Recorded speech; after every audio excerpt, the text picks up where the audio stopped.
Fala galera, 2 centavos na área. E bem, a ideia desse vídeo aqui é mais uma reflexão sobre a meritocracia, meio que pegando um pouco a minha opinião com o que eu vejo e tudo que eu já tive de experiência pessoal.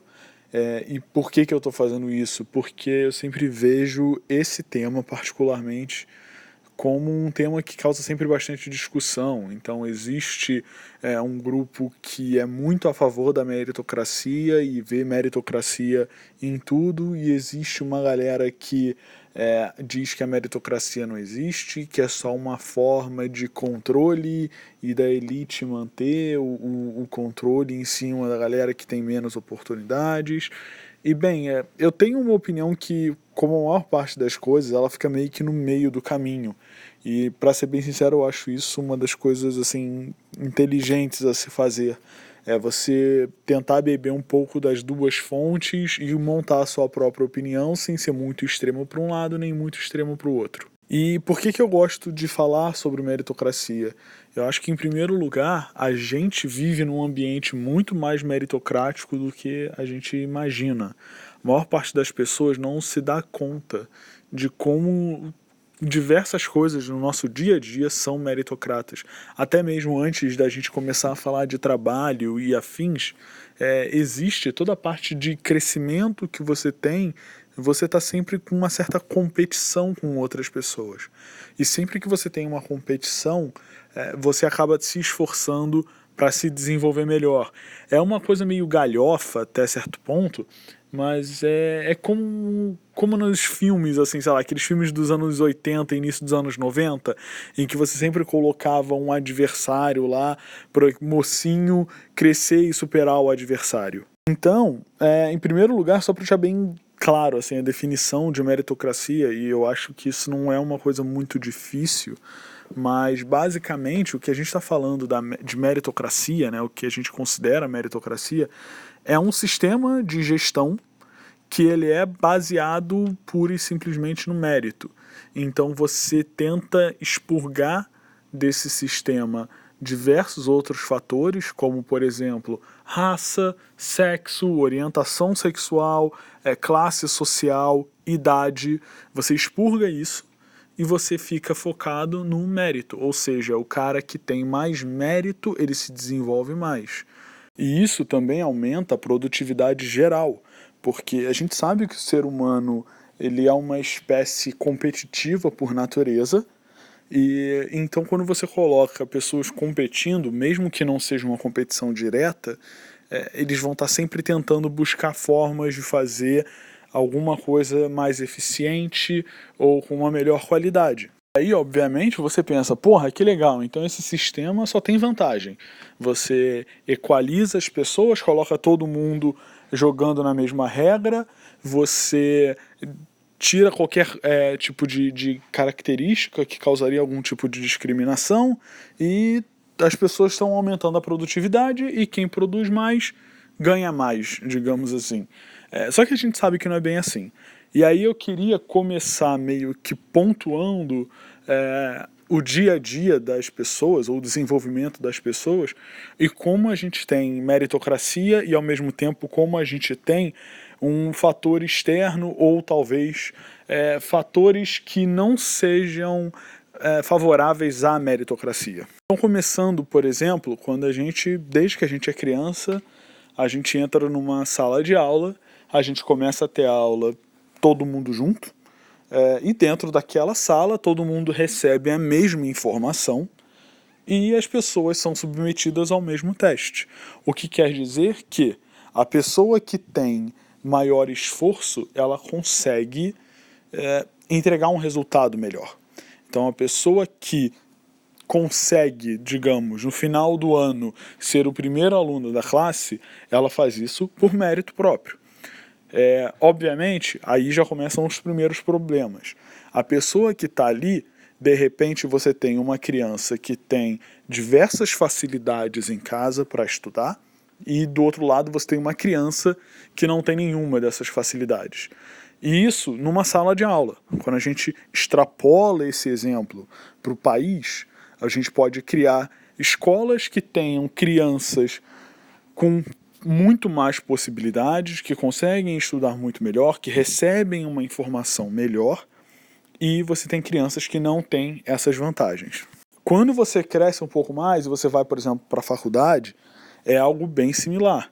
Você tem um primeiro corte que também é extremamente meritocrático, que é o próprio vestibular.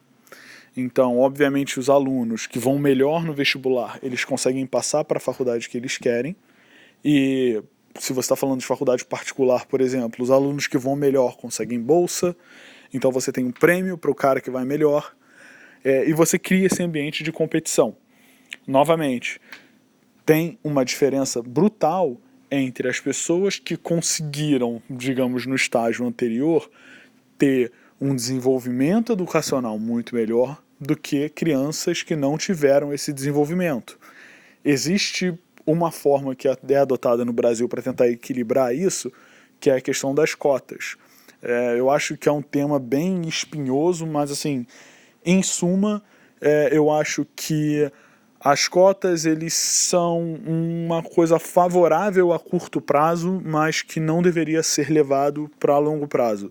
E infelizmente no Brasil você não vê nenhuma solução de longo prazo para a educação sendo feita. Dentro da faculdade, novamente, dentro de cada uma das faculdades, ou dentro de cada uma das salas ou dos cursos, você de novo tem um ambiente que é estritamente meritocrático. Na faculdade, principalmente, em que você não tem aquele professor que vai querer se aproximar muito dos alunos e explicar com atenção. É muito mais um cara que vai chegar, vai passar o conhecimento e, cara, tu tem que se virar, tu tem que correr atrás, tu tem que ir para a biblioteca para estudar, tu tem que fazer alguma coisa para conseguir entregar um bom resultado no final. E por que as pessoas querem entregar um bom resultado no final? Porque um bom resultado na faculdade, ele vai te levar a um bom emprego, ele pode te dar um bom estágio. Dentro da própria faculdade você já pode começar a ter melhores oportunidades ou ter uma recompensa por conta desse estudo. Logo, é interessante você ter esse ambiente competitivo dentro da faculdade. De novo, se você tem um ambiente competitivo, você força as pessoas para cima. E assim, me usando um pouco como exemplo, eu tive muito isso. Eu tinha aqueles amigos meus de sala e que, pô, por mais que eu quisesse que todo mundo se desse bem numa prova, sabe, eu queria sempre estar lá em cima, eu queria estar sempre, porra, no topo, sabe, eu queria ser o melhor. Então eu acho que quando você tem esse tipo de pensamento, e não é um pensamento escroto, tipo, não é uma coisa ruim você querer ser melhor. Então acho que assim, esse é o tipo de comportamento que se espera dentro de uma faculdade. Em algumas matérias eu conseguia, em outras matérias era um outro, em outras matérias era um terceiro, e assim sucessivamente. Porém, verdade seja dita, o ambiente faculdade criou bastante desse pensamento meritocrático em mim. E eu acho que isso é uma lição bem importante para todo mundo. Não fazer só o basicão, não fazer só o para passar de ano, mas correr sempre atrás de um melhor. E por fim, ou pelo menos até agora, você tem um ambiente profissional. No ambiente profissional, a situação fica um pouco mais complicada, porque depende muito de cada empresa que você está. Diferente de uma escola, em que você tem sempre a prova que vai balizar todo mundo que está dentro dessa turma, dentro de uma empresa você pode estar numa área, e você pode ser o melhor da área, mas você não tem tempo de casa suficiente para ser promovido, por exemplo. Ou você não tem, sei lá, o chefe não vai muito com a tua cara. E é uma coisa meio subjetiva a produtividade dentro das empresas. Então é uma coisa que é muito mais de empresa para empresa. Mas existem empresas que tratam a meritocracia como deve ser tratada, tá? E existem empresas que são uma coisa muito mais antiquada, mais engessada, você tem que ter tempo de casa para conseguir crescer e coisas parecidas.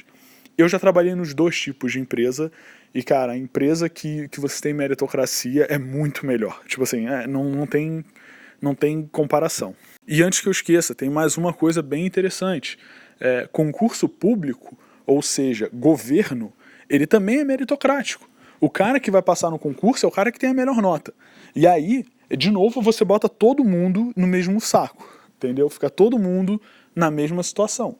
Logo, o emprego público, por si só, ele começa de uma forma meritocrática. Depois disso ele perde, verdade seja dita. E aí ele cai no exemplo da empresa que não segue meritocracia, que eu disse agora há pouco. Então é muito mais uma coisa de tempo de casa do que propriamente dito de empenho. E isso explica muito do porquê o serviço público tende a ser muito pior do que o serviço particular. Porque no serviço público não é só a questão do emprego ser garantido, digamos assim, mas é também muito mais a questão do que o seu empenho a mais não é reconhecido. E isso influencia bastante. Então vamos lá, se a gente parar para pensar nesses exemplos que eu dei, em todos eles você tem em algum momento um grupo de pessoas que tem que estar numa situação muito similar e esse mesmo grupo de pessoas ele tem que passar pelo mesmo crivo de avaliação para que você tenha a meritocracia funcionando perfeitamente, ou o mais perfeito possível. Tá? E eu acho que isso é de fato a lição que a gente tem que tirar. Então, para as pessoas que defendem a meritocracia com unhas e dentes e falam que, porra, tem que ter meritocracia sim, se o cara tá lá na frente é porque ele mereceu, não sei o quê, calma lá, porque a situação inicial das pessoas é diferente. Então, o ponto de partida de cada um, ele é muito diferente. E é isso que, na minha opinião, por exemplo, o governo tem que fazer para melhorar a educação. Ele tem que colocar todo mundo no mesmo ponto de partida. A partir daí, as pessoas vão se desenvolvendo. E é por isso que, para mim, cota não resolve o problema. E é por isso que eu sou meio contra as cotas como solução para o problema. É um paliativo, não é a solução de longo prazo. Você só vai ter uma solução de longo prazo para a educação quando você colocar todo mundo começando no mesmo nível. Ou seja, você tem que dar uma escola de base ideal para todo mundo. Assim como no trabalho. Então, se você está falando de uma empresa que prega a meritocracia, você também tem que ter ali as pessoas, digamos assim, numa situação meio que parecida. Então, não dá para você pegar um cara que de repente tem 2 anos de empresa, então ele está começando, e você dá um desafio gigante para ele, esperando que o mesmo cara que tem 15 anos de empresa vai conseguir, ter o mesmo resultado final. Sabe? Cada um é cada um.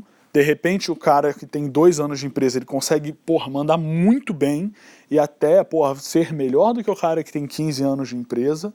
Só que você vai ter provavelmente uma disparidade em termos de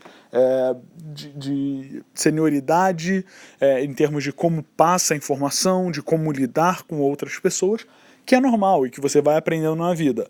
Logo, a comparação tem que ser por níveis, e pelo menos esse é o tipo de exemplo que eu tenho de empresa meritocrática. Então você pega, os analistas júniores, a galera que começou há 1 ano, a galera que começou há 2, 3 anos, a galera que começou há 5 anos, os caras que são gerentes que já têm, 6 anos de empresa. Aí você vai fazendo a comparação e você vai meio que criando ali. Beleza, agora como é que o cara que é analista vai virar o gerente? O cara que é analista para virar o gerente é o cara que lá atrás, durante 2 ou 3 anos de analista, o cara entregou mais. E aí esse tipo de movimento e esse tipo de investimento da empresa no funcionário causa um ambiente meritocrático positivo. Como que você pode colocar algo parecido com isso, por exemplo, no governo? Você tem um fator que é bem interessante, que é mais ou menos como as empresas também funcionam, que o salário fixo, é bem parecido de todo mundo. Aonde você vai mudar é em termos de produtividade. Então, por exemplo, se você tem um professor que ele investe muito mais o tempo dele preparando aula, que ele se esforça muito mais para que os alunos se saiam melhor numa prova, num Enem da vida, esse cara, ele merece ganhar algo a mais do que o professor que fica sentado coçando o saco, lendo o livro para o aluno, entendeu? De novo, não tem como você ser 100% justo nesse cenário e nesse mundo. O que você tem que tentar fazer é diminuir o máximo possível os abismos entre um e outro, tá?